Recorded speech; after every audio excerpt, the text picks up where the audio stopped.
Episode 5. The Princes and the Web. She returned as a whisper in silk, a shadow in perfume. Beautiful, harmless, forgettable. But behind the smile, fire waited. Love or vengeance, a prince torn, a king broken, a spy's blade poised to strike.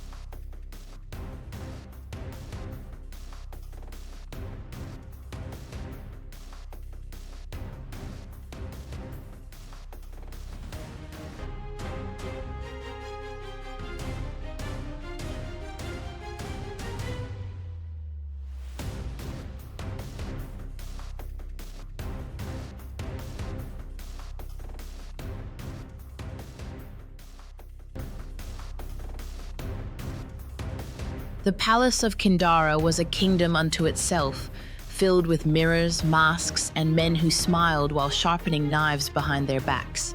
But no one wore the weight of silence like King Zuberi. Since the fall of Voruba, he had grown quieter, slower. His beard, once black as volcanic stone, had gone silver. He rarely spoke of the old days, and when he walked the halls where laughter once echoed, he often paused before tapestries of war and peace, as if searching for something that had been stolen from him. Only the eldest counselors knew the truth. He had not ordered Voruba's destruction. He had not signed the scrolls that unleashed Kindara's army. It was Matekai, his stepbrother, his blood, who forged his seal, bribed the generals, and opened the gates to war. When Zuberi learned of it, it was too late. Voruba had fallen, Kamanu was dead, and Kindara rejoiced at a conquest the king had never truly claimed. The people called it a divine victory. The generals called it justice, but in Zuberi's heart there was only rot. In the privacy of the Hall of Ancestors, Zuberi had summoned Matekai.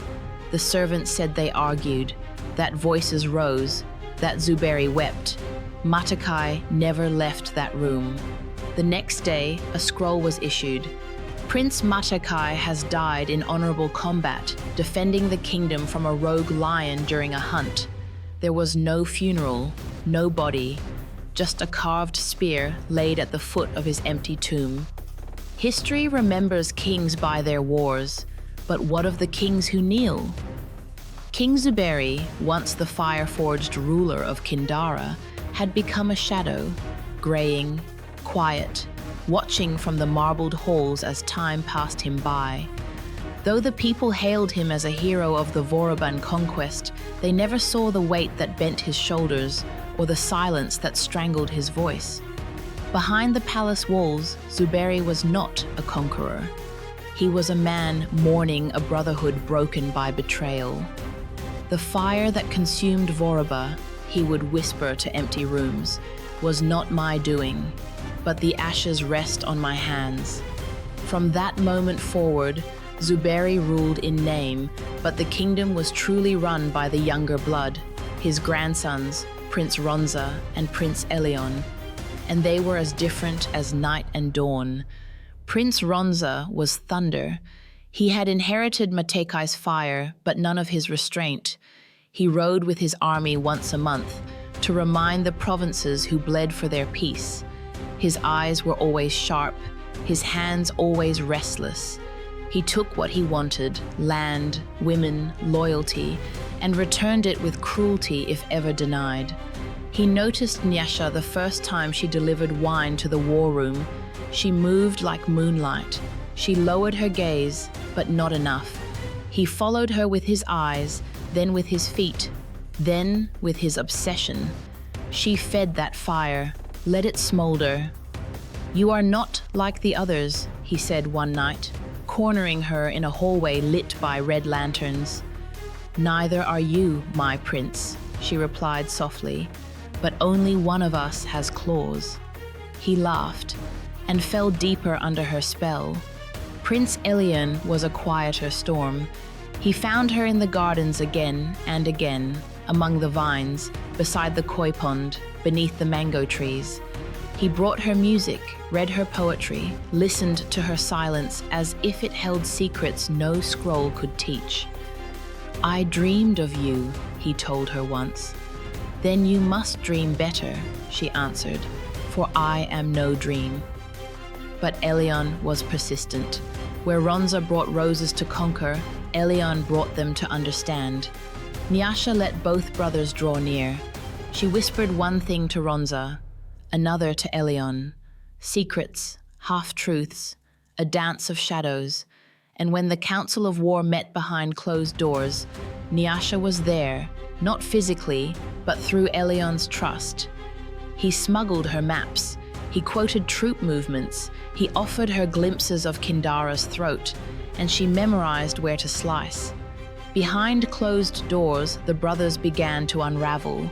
Ronza accused Elion of disloyalty.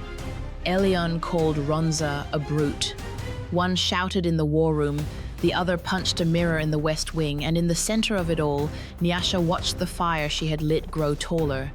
The court buzzed with rumors. Is it a woman? Is it gold? Is it prophecy?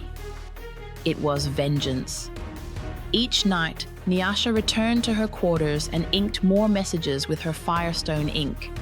She passed them to rebels hiding in plain sight, disguised as cooks, masons, laundry workers.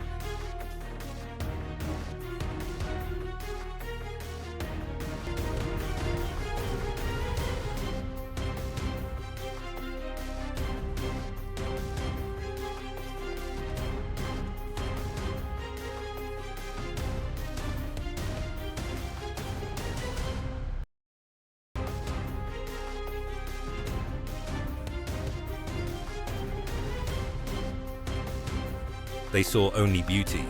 They never saw the blade beneath. But Nyasha is not here to be loved. She is here to end the masquerade. Voruba's flame was not dead. It was waiting.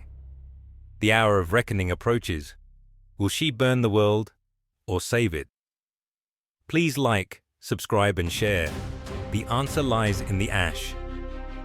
Thanks for watching. Ring the notification button for the next episode. Bye.